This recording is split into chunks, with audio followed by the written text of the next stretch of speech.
रांची में वैक्सीनेशन के लिए चलाया गया social media campaign. Badal Patralekh PM से की मुफ्त टीकाकरण की मांग। सोशल मीडिया पर अपलोड किया गया वीडियो। बिहार में यास की चपेट में आई किसानों की फसल। मूसलाधार बारिश से फसलें हुई बर्बाद। किसानों ने की मुआवजे की मांग।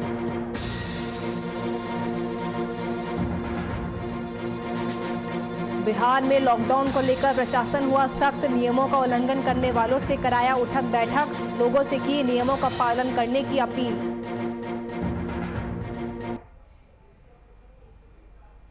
नमस्कार, वीआईपी न्यूज देख रहे हैं आप। मैं आपके साथ नुपुर सक्सेना। रुक करते हैं खबरों की ओर।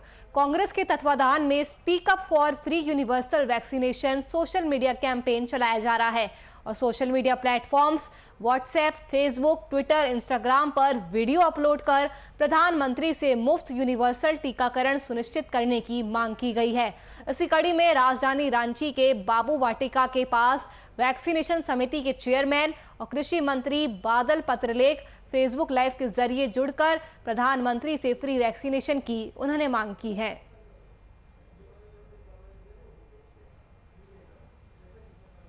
मैं यही मांग करता हूं कि वैक्सीनेशन फ्री होनी चाहिए, सुनिश्चित होनी चाहिए, micro planning each and every level होना चाहिए, कम्युनिटी लीडर को पैदा करना चाहिए, टीम वर्क को श्रेय देना चाहिए। अकेला किसी से इतना बड़ा कार्यक्रम पूरा तय समय सीमा के अंदर होगा, इसमें संदेह है, संशय है। इसलिए अभी भी समय है कि वैश्विक आपदा के समय क्या पक्ष क्या विपक्ष, हर हिंदुस्तानी कि सच्ची देश सेवा यही होगी कि इस अभियान में जुटे।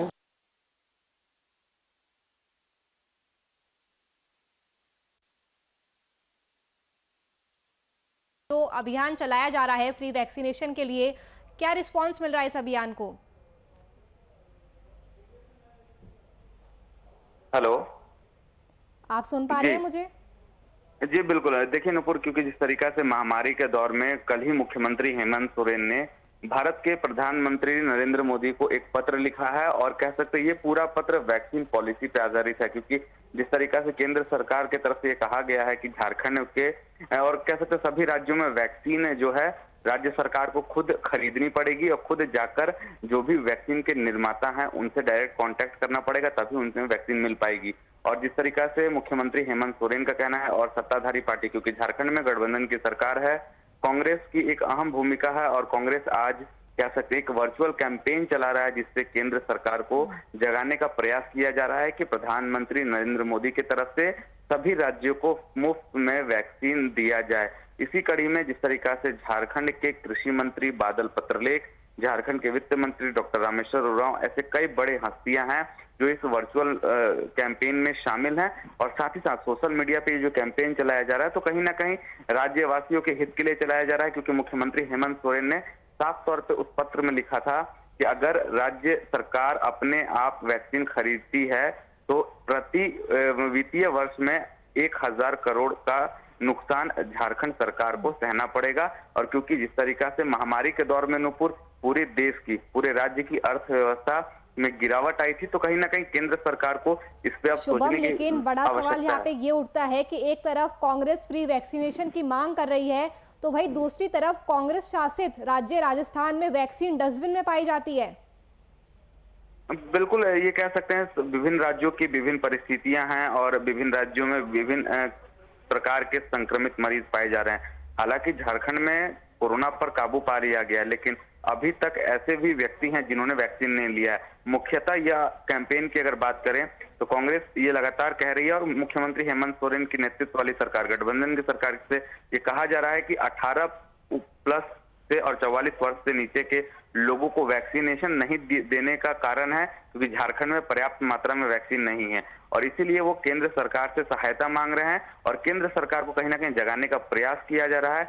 उसी कड़ी में ये कैंपेन चलाया जा रहा है और पूरे देश भर में इस कैंपेन का आगाज हो चुका है। जी चलिए, शुक्रिया आपका तमाम जानकारी हमसे साझा करने के लिए।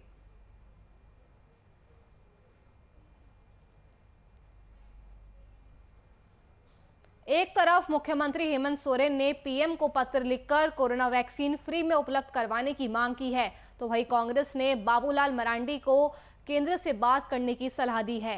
कांग्रेस प्रदेश प्रवक्ता आलोक दुबे ने मरांडी पर तंज कसते हुए कहा कि इनकी जिम्मेदारी बनती है कि वे केंद्र सरकार से वैक्सीनेशन को लेकर बात करें।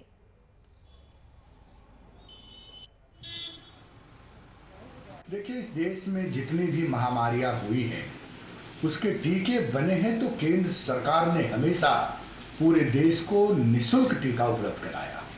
चाहे हैजा हो, चेचक हो, मलेरिया हो, पोलियो हो, हर टीका इस देश के नागरिकों को फ्री में दिया गया। आज भी देश की जनता मांग करती है। बाबूलाल मरांडी जी ने कहा कि आपने तो कहा था कि हम अपने राज्य को मुफ्त में देंगे। हाँ, देंगे, ये मैंने कहा था, लेकिन आज दुनिया के आगे हाथ फैलाने की स्थिति में किसने छोड़कर रखा है? प्रधानमंत्री जी ने कहा है। आज हमारे देश की जो कंपनियां टीका बनाती है, जॉनसन एंड जॉनसन, 1 साल के लिए उसके पूरे टीके विदेशी लोगों ने बुक कर लिया है।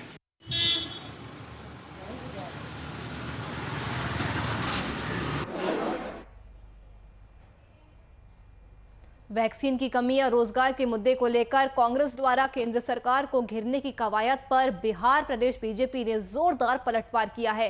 बीजेपी प्रवक्ता डॉक्टर राम सागर सिंह ने कांग्रेस नेताओं पर ताना मारते हुए कहा कि देश की जनता ने बीते 7 सालों से कांग्रेस को बेरोजगार बना रखा है। साथ ही उन्होंने कांग्रेस से शासनकाल में लोगों के रोजगार जाने को लेकर भी टिप्पणी की है। भारत की जनता के द्वारा पिछले साल 7 से बेरोजगार बनाए गए राहुल गांधी का टीका की कमी और बेरोजगारी पर सवाल करना बेईमानी है। राहुल गांधी को पता होना चाहिए कि उनके सरकार में ही टीका बनाने की 3 कंपनियों को बंद कर दिया गया था और लोगों को बेरोजगार किया गया था। आप इस टीका की कमी का रोना नहीं रोएं। अगस्त से 1 करोड़ टीका रोज लगाने का प्रबंध किया जा रहा है। अपने संगठन के लोगों को कहें कि टीकाकरण में आगे बढ़ करके कंधा से कंधा मिलाकर और हाथ से हाथ मिलाकर भाग।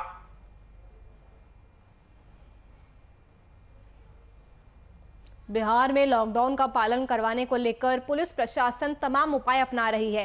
लगातार किए जा रहे निरीक्षण की कड़ी में मोकामा में पुलिस नियमों का उल्लंघन करने वालों के प्रति सख्ती से पेश आई है। नियमों का उल्लंघन करने वालों को पुलिस ने सजा के तौर पर उठक बैठक करवाई। साथ ही समय सीमा के बाद सारे व्यापारिक गतिविधियों को रोकने की भी अपील की गई।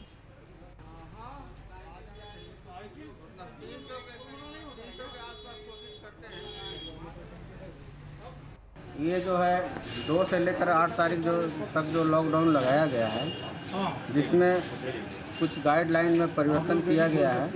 जिसमें समय जो है तो 6 बजे से 2 बजे तक कर दिया गया है और दुकानें अल्टरनेट कर दी गई है, एक दिन बीच करके। उसी में कुछ लोगों के द्वारा जो है दुकान खोल लिया गया था, जिसे हम लोग बंद करा रहे हैं, सख्ती से बंद करा रहे हैं। और आज पहला दिन है, इसलिए कल से एकदम ठीक ठाक हो जाएगा।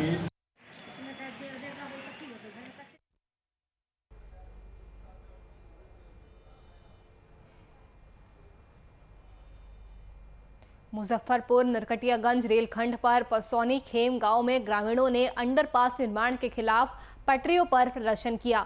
इस दौरान ग्रामीणों ने मुंबई से भागलपुर लौट रही ट्रेन को रोककर घंटों प्रदर्शन किया। प्रदर्शन कर रहे ग्रामीणों ने अंडरपास निर्माण से हो रही जल जमाव जैसी समस्याओं का जिक्र किया।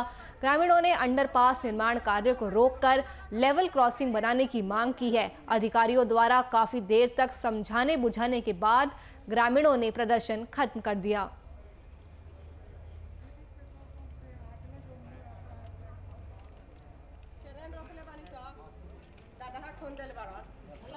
ट्रेन रुके हैं 5:40 से। हम लोग की समस्या 15 दिन से झेलना पड़ रहा है। ये 5 टोला का रास्ता है, कोनो 10-20 घर का रास्ता नहीं है कि हम लोग निदान निकाल ले अपने से। ये सरकार अंडरपास बनवा के हम लोग का रास्ता बंद कर दिया। यही परेशानी है कि हम लोग का ऊपर से जो पहले गुमटी था वो ऐसा कर दे, आने जाने में कोई दिक्कत नहीं होगा।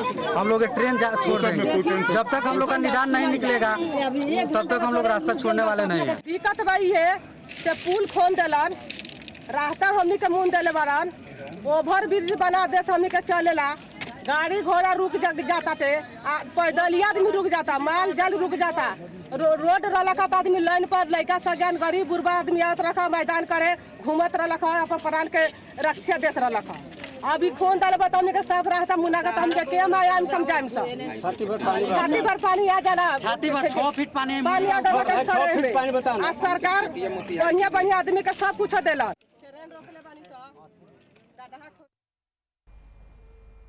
गोंडा के टिकरी गांव में देर रात संदिग्ध हालत में हुए सिलेंडर विस्फोट से पूरा इलाका दहल उठा। विस्फोट के कारण 2 मकान पूरी तरह से धराशायी हो गए, जिसमें 15 लोग मलबे में दब गए। वहीं विस्फोट की सूचना पर पहुंची पुलिस ने स्थानीय लोगों की मदद से मलबे में दबे लोगों को बाहर निकाला। बता दें कि मलबे में दबकर 8 लोगों की मौके पर ही मौत हो गई, जबकि 7 अन्य लोग गंभीर रूप से घायल हो गए।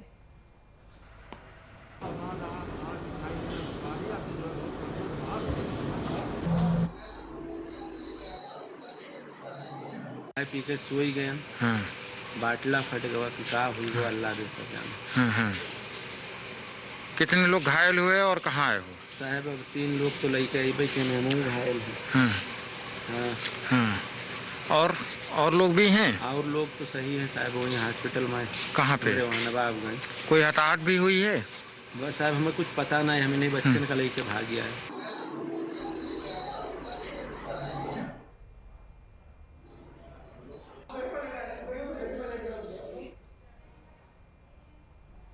चक्रवर्ती तूफान यास ने बिहार में किसानों को सबसे ज्यादा प्रभावित किया है। मूसलाधार बारिश से राज्य के कई हिस्सों में फसल बर्बाद हुई है, जिससे किसानों की चिंता बढ़ी हुई है। बात अगर शेखपुरा की करें तो प्याज और मक्के की फसल को काफी ज्यादा नुकसान पहुंचा है। फसल को हुई नुकसान की भरपाई को लेकर शेखपुरा में घाट कुसुम्भा ब्लॉक के दर्जनों किसानों ने जिला कृषि कार्यालय पहुंचकर मुआवजे की मांग की है।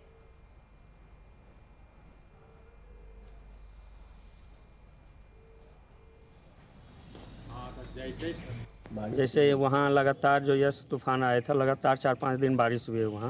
वहाँ का जितना भी किसान है, हम लोग जैसे आए हैं अभी कृषि पदाधिकारी के पास लेटर देने के लिए कि सर मेरा मुआवजा दिया जाए, तो सर भी आश्वासन दिए हैं कि हम लोग को मुआवजा दिलाने का वो काम करें। क्या हुआ है आपके साथ? हम लोग के साथ हुआ है कि सर इतना बारिश हुआ है कि जितना भी प्याज का फसल था, मूंग का फसल था, जो भी था सब बर्बाद हो गया है। वहाँ खेत में पानी बहुत जलाव हो गया, जल जमाव हो गया है, जिसके कारण प्याज पूरे सड़ गल गया है। अब निकालते हैं भी तो सड़ा हुआ निकलता है। तकरीबन हम लोग आए हैं 25 आदमी से। कितना का नुकसान हुआ होगा? नुकसान तो करीब 50-60 बीघा ज़मीन नुकसान हुआ है। उसका बाजारी रकम किया जाए तो बहुत ज़्यादा है। हम लोग ऋण कर्जा लेकर के खेती किए थे, क्या बोलें सरकार। होता है अच्छी मात्रा में, प्याज वहाँ नष्ट हुआ है तो इसका सर्वे करवाया जा रहा है किसान सलाहकार और एग्रीकल्चर कोऑर्डिनेटर के द्वारा। तो उसका जो सर्वे करके देंगे उसके आधार पर हम लोग रिपोर्ट भेजेंगे, फिर वहाँ से जो राशि अगर आती है तो उसको उनको भुगतान किया जाएगा। अभी तक सर्वे काम चल रहा है? हाँ, सर्वे काम चल रहा है। 3-4 दिन और लगेगा पूरा सर्वे। ठीक।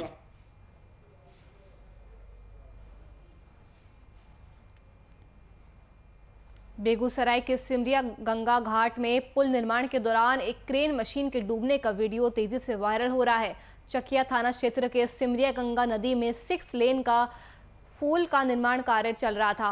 मंगलवार की देर शाम तेज हवा में पुल के पिलर का निर्माण कार्य में लगा क्रेन जेट समेत गंगा नदी में डूब गया। सिमरिया में 6 लेन पुल का निर्माण करीब 1150 करोड़ की लागत से किया जा रहा है।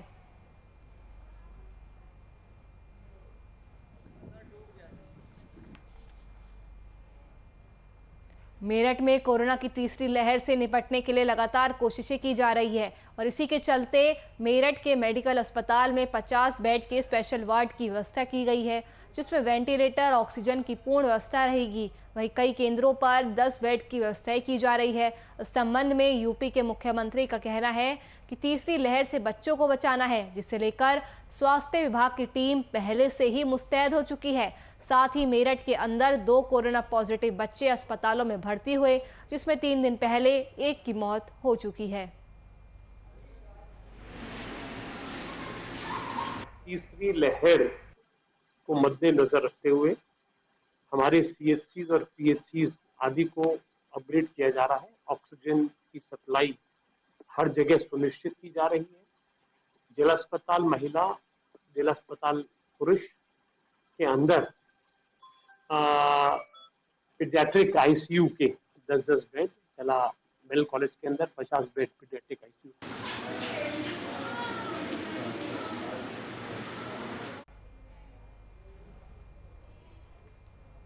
हंसदिया में सर्कल इंस्पेक्टर संजय सुमन, हंसदिया थाना प्रभारी आकृष्ट अमन सहित कई थाना प्रभारियों के साथ अपराध अनुसंधान से संबंधित समीक्षा बैठक की गई। इस बैठक में क्षेत्र में बढ़ते अपराध पर नियंत्रण लाने के विषय में बातचीत की गई।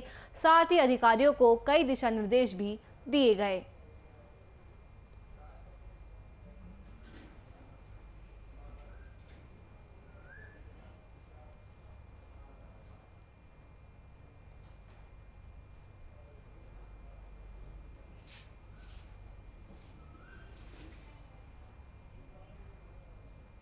यास तूफान के दौरान हुई बारिश के कारण बिहार की नदियों का जलस्तर बढ़ गया है। बड़े जलस्तर के कारण कटाव और बाढ़ जैसी स्थिति को देखते हुए जिला प्रशासन अलर्ट मोड पर है।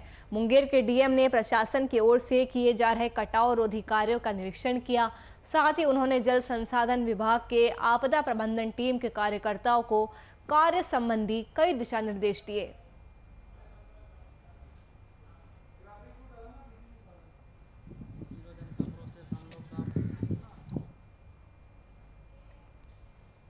बोकारो में ग्रामीण क्षेत्र के लोगों को अधिक से अधिक वैक्सीन देने के मकसद से 4 मोबाइल वैक्सीनेशन वैन को सिविल सर्जन कार्यालय से हरी झंडी दिखाकर रवाना किया गया है। इस मौके पर स्वास्थ्य विभाग के कई चिकित्सक और कर्मी भी मौजूद रहे। हालांकि बोकारो विधायक बिरंची नारायण ने मीडिया से बात करते हुए बताया कि मुख्यमंत्री से वर्चुअल मीटिंग के दौरान ग्रामीण क्षेत्रों में टेस्टिंग और वैक्सीनेशन को अधिक से अधिक करने के लिए व्यवस्था करने की मांग की थी।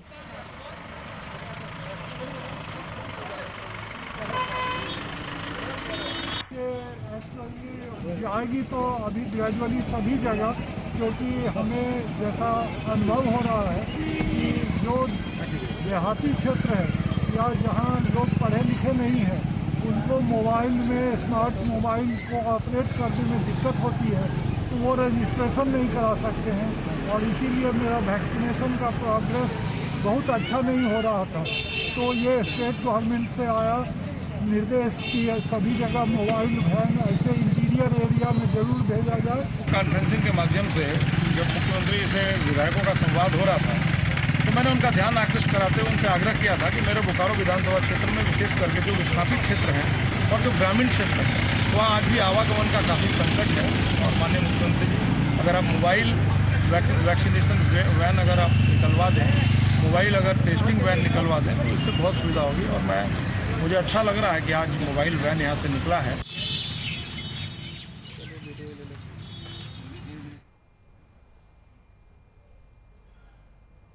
NSUI के प्रदेश उपाध्यक्ष इंद्रजीत सिंह की ओर से रांची यूनिवर्सिटी में तालाबंदी कर दी गई है। वहीं दोरंदा कॉलेज के हुए मामले को लेकर रांची विश्वविद्यालय के गेट के सामने विरोध प्रदर्शन किया गया। आपको बता दें कि NSUI अपनी 2 मांगों को लेकर प्रदर्शन कर रहा है। उनकी पहली मांग है कि ऑफलाइन फॉर्म के बदले ऑनलाइन फॉर्म की सुविधा की जाए। वहीं दूसरी मांग है कि कोरोना काल को देखते हुए लेट फाइन न लिया जाए।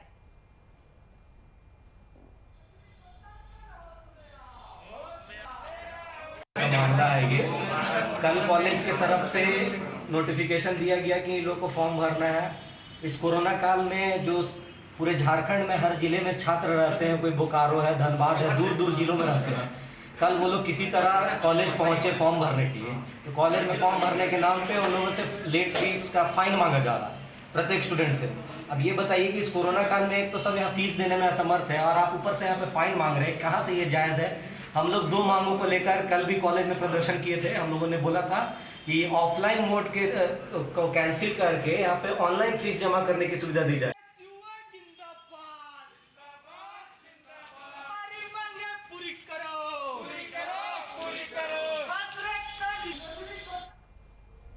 वहीं चास में गाइडलाइंस के विपरीत खोली गई दुकानों को बंद करने गई चास पुलिस के साथ दुकानदारों ने बहस की। वहीं पुलिस ने दुकानदारों से दुकानों को बंद करने की भी अपील की, लेकिन दुकानदारों ने इस अपील को ठुकरा दिया और कहा सुनी करने लगे, जिसके बाद मामले की सूचना चास पुलिस को दी गई और उसके बाद कई अधिकारी मौके पर पहुंचे और सभी दुकानों को बंद कराया गया। हालांकि इस दौरान पुलिस को कड़ी मशक्कत भी करनी पड़ी।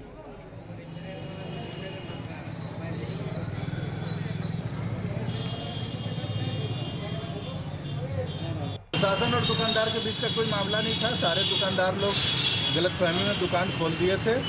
हम लोग आकर के फिर उनको सरकार के गाइडलाइन का हवाला देते हुए उन लोग से अनुरोध किए। सब लोगों ने फिर दुकान अपना खोली।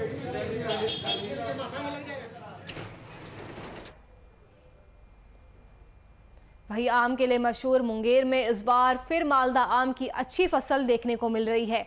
ये अच्छी फसल किसानों की खुशी का सबब बन रही है। जहां एक और यास तूफान के कारण बिहार के कई हिस्सों में फसलों को भारी नुकसान पहुंचा है। ऐसे में मुंगेर में सही सलामत बची आम की फसल किसानों को काफी राहत पहुंचा रही है।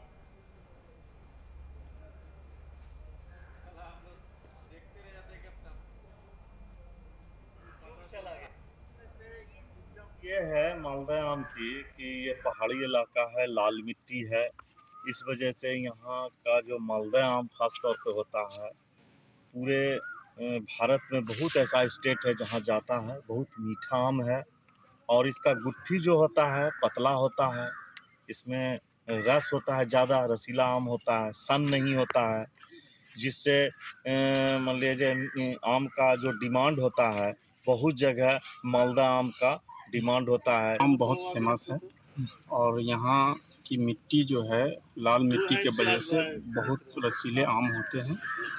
और यहाँ मतलब है क्या कि मुंगेर से बाहर भी आम जाता है और जो है लॉकडाउन के वजह से यहाँ का माल बाहर नहीं जा रहा है, गाड़ी का आवागमन नहीं हो रहा है, इसी लेकर के थोड़ा हम लोगों को बहुत दिक्कत हो रही है।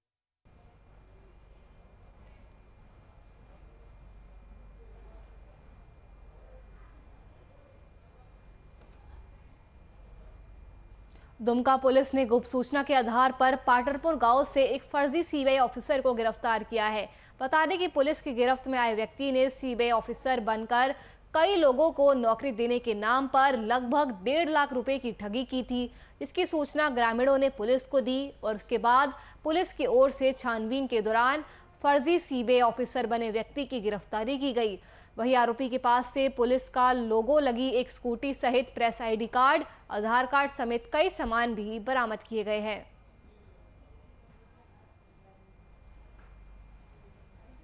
सूचना मिली कि मछलिया थाना क्षेत्र में एक व्यक्ति सीबीआई का अफसर बनाकर कुछ दिन से ठगी का काम कर रहे हैं, जो अपने आप को सीबीआई का अफसर बना। इस सूचना पर पुलिस अधीक्षक महोदय के आदेशानुसार एक टीम गठन कर उसका छापामारी किया गया, वो जांच पड़ताल किया गया। उस आदमी को बारे में जब हम लोग जांच पड़ताल पूछताछ किए तो हर जगह से यही सूचना मिली कि कई जगह पर वह व्यक्ति अपने आप को सीबीआई का अफसर बता के और दुकान वाले से, गाड़ी वाले से, ऑटो वाले से ठगी का काम कर रहे हैं।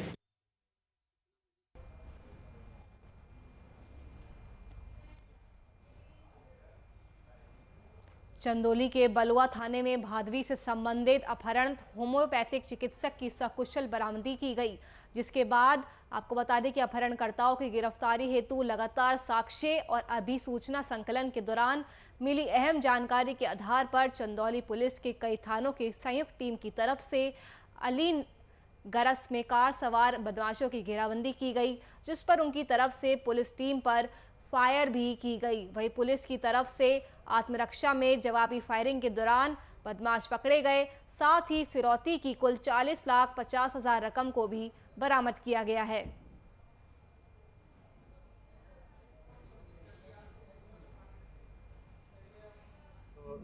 डॉक्टर हैं, उनको होम्योपैथिक डॉक्टर हैं, उनको कुछ व्यक्तियों के द्वारा अगवा कर लिया गया था। इस घटना पर थाना बलुआ में एफआईआर दर्ज की गई तथा इस पर विवेचनात्मक कार्रवाई की गई इस पर हमको यह सूत्र मिले कि कुछ व्यक्ति हैं जो इस अगवा करने के एवज में फिरौती मांग रहे हैं इनके परिवारीजनों से। इस सूचना पर हमने पुलिस की टीमें बनाई और इन सभी टीमों से आपसी समन्वय के चलते ये आज हमने इसको वर्कआउट कर लिया है घटना को। और इस समय हम जहाँ पर हैं यहाँ से 2 लोग जो कि फिरौती की रकम को बरामद करके ले करके और भागने की कोशिश कर रहे थे, उन्हें पुलिस टीमों ने घेर करके और पकड़ लिया है।